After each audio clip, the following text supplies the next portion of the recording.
അതൊന്നും ഒരിക്കലും എനിക്കൊരു പരിഹാരമായി വന്നിട്ടില്ല ഒന്നും. കാരണം അതിലേക്ക് എത്താൻ ഇവർ സമ്മതിക്കുന്നില്ല. എന്നിട്ട് പറയുന്നത് മുഴുവൻ ഞങ്ങൾക്ക് എന്ത് പിഴവ് സംഭവിച്ചു എന്നാ. പിഴവുകളെ സംഭവിച്ചിട്ടുള്ളൂ. അല്ലെ നമുക്കാണോ കത്രിക വയറിൽ കുടുങ്ങിയ നമ്മളാണോ അല്ലെങ്കിൽ പിഴവുകാർ? ഡോക്ടേഴ്സിന് ഇവിടെ പിഴവില്ല. ഇപ്പോൾ ഇന്നത്തെ കേസിലും ഇതാ ഇന്ന് രാവിലെ വാർത്ത കണ്ടു, ഡോക്ടേഴ്സിന് പിഴവില്ലാന്ന്. പിന്നെ ആർക്കാ ഇവരെ വിശ്വസിച്ച് ഗവൺമെൻറ് ഹോസ്പിറ്റലിലേക്ക് പോയ നമുക്കാണോ പിഴവ് സംഭവിച്ചത്? ഇത്രയും വലിയ ഒരു ദുരിതം സംഭവിച്ചിട്ട് അതിനൊരു പരിഹാരം കാണാനാവാതെ ഞങ്ങളെല്ലാ ഇടപെടലുകളും നടത്തി ഞങ്ങളെല്ലാം അങ്ങനെ പൂർത്തിയാക്കി നിൽക്കുക എന്ന് പറയുമ്പോൾ ഇത് കാണുന്ന മനുഷ്യരൊക്കെ മണ്ടന്മാരാണ് എന്നാണോ ആരോഗ്യമന്ത്രി അടക്കമുള്ളവർ വിചാരിച്ചിരിക്കുന്നത്? അപ്പോൾ ഇതിനൊരു പരിഹാരമാവാതെ എന്തായാലും നമ്മൾ പുറകോട്ടില്ല. ഇവിടെ ഒരു രാഷ്ട്രീയ ഒരു ദുരുദ്ദേശവും ഇല്ല. നമ്മളെ പ്രശ്നത്തിനൊരു പരിഹാരം ആയേ പറ്റും. ഇനി ഒരാൾക്ക് ഈ ഒരു അവസ്ഥ വരരുത് എന്ന് അത്രയും ആഗ്രഹിച്ചുകൊണ്ട് തന്നെയാണ് ഇങ്ങനെ മുന്നോട്ട് വന്നിട്ടുള്ളത്. അതേ സെയിം സമാന അവസ്ഥയിൽ ഒരാൾ ഇതാ ഇപ്പം വന്നു. ഇതൊക്കെ കുടുങ്ങിയ സമയത്ത് ഏത് ഗവൺമെൻറ് ഭരിച്ചു എന്നുള്ളതാണോ ഇതിനൊക്കെ പറയുന്ന ന്യായം? അവർ ഓരോ വർഷം പറഞ്ഞിട്ട് UDF LDF എന്നൊക്കെ പറയുന്നു.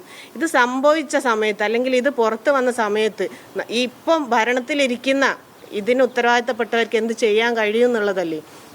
അല്ലാതെ ഇത് കത്രിക കുടുങ്ങിയത് ഏതോ UDFൻ്റെ കാലത്താണ്, അതുകൊണ്ട് ഇനി അടുത്ത UDF വന്നിട്ട് അതിന് പരിഹാരം ഉണ്ടാക്കാമെന്നാണോ? ഇവിടെ UDF LDF അല്ലല്ലോ, ഇവിടെ മനുഷ്യജീവനാണ്. മനുഷ്യജീവന് മനുഷ്യർക്കാണ് വില. നമ്മളെ വോട്ട് വാങ്ങാൻ നേരത്ത് മാത്രമാണോ ഈ ഒരു ജനങ്ങൾക്ക് വിലയുള്ളൂ? എല്ലാം കഴിഞ്ഞ് നമ്മളങ്ങ് കസേരയിൽ കയറി കഴിഞ്ഞാൽ പിന്നെ രാഷ്ട്രീയ കളിയാണോ? ഇതിനെന്നൊരു പരിഹാരം ഉണ്ടാവും എന്നുള്ളതാണ്. ഇനി അവർ പാർട്ടി കാര്യങ്ങൾ നോക്കുകയാണെങ്കിൽ ഞാൻ ജനിച്ച് വളർന്ന് ഇത്രയും കാലം ഞാൻ LDF അനുഭാവി. എൻ്റെ വീട്ടിലും എല്ലാവരും LDFൻ്റെ ആളുകളാണ്. അങ്ങനെയാണ് എൻ്റെ ഉപ്പയും എൻ്റെ ആങ്ങളെയും ഞാൻ ഞാൻ അടക്കം SFIയിൽ പ്രവർത്തിച്ച ആൾ.